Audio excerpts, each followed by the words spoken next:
ایک وقت کی بات ہے، ایک شاندار ہریالی سے بھرپور جنگل میں ایک چھوٹی بکری رہتی تھی جس کا نام گیگی تھا۔ گیگی دوسری بکریوں کی طرح نہیں تھی۔ اس کے دل میں ایک مہم جو فطرت تھی اور اپنے چراگاہ سے آگے دنیا کی کھوج کے تھے۔ لیکن ایک مسئلہ تھا، جنگل کا بادشاہ، ایک زبردست شیر جو لیو کہلاتا تھا، جو علاقے میں گھومتا تھا اور غیر ملکیوں کے لیے بہت غیر دوست دار تھا۔ ایک سنہری صبح گیگی نے فیصلہ کیا کہ وہ چراگاہ سے آگے جائے گی اور جادوئی جنگل کی کھوج کرے گی۔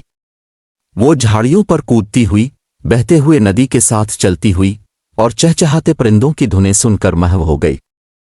جب وہ جنگل میں گہرائی میں گئی، اسے ایک مکسچر محسوس ہوا، ایک چھوٹی سی خوف اور بہت زیادہ خوشی۔ اس دوران لیو شیر اپنی معمول کی سیر کر رہا تھا، اپنے راج کا معائنہ کر رہا تھا۔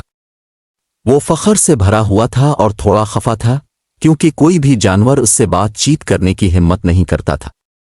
جب وہ جنگل سے گزر رہا تھا، اس نے جھاڑیوں سے ایک سرگوشی کی آواز سنی۔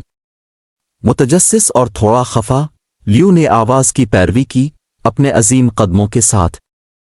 گیگی کالی بلیوں پر چپتی ہوئی تھی جب اس نے اچانک ایک کمزور گرج نہیں سنی۔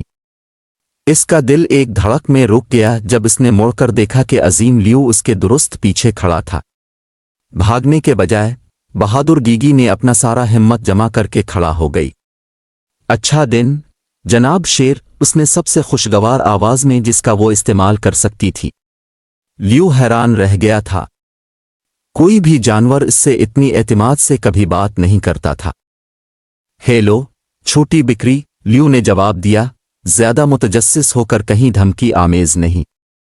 تم بہت بہادر ہو کہ میرے علاقے میں اتنی گہرائی تک تنہا گئے۔ گیگی، جو تھوڑا سا زیادہ آرام دہ محسوس کر رہی تھی، مسکرا کر کہا، میں نے ہمیشہ جنگل کی خوبصورتی دیکھنے کا خواہش مند رہی ہوں اور میں اپنے بادشاہ سے ملنے پر فخر محسوس کرتی ہوں۔ لیو غیر متوقع تعریفی کلمات سے متاثر ہو کر اپنا موقف نرم کیا۔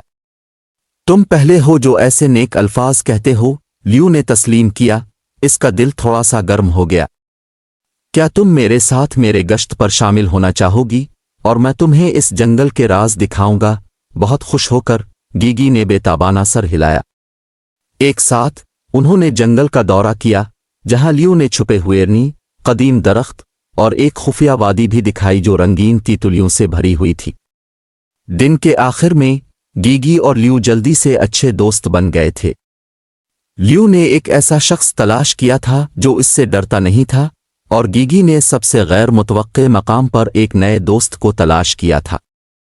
اس دن کے بعد سے لیو صرف جنگل کا بادشاہ نہیں تھا بلکہ ایک زیادہ دوستانہ بادشاہ تھا، اور چھوٹی گیگی کا مہم جو تمام جانوروں کو اپنے خوف سے آگے بڑھ کر مزید کھوج کرنے کے لیے متاثر کرتی تھی۔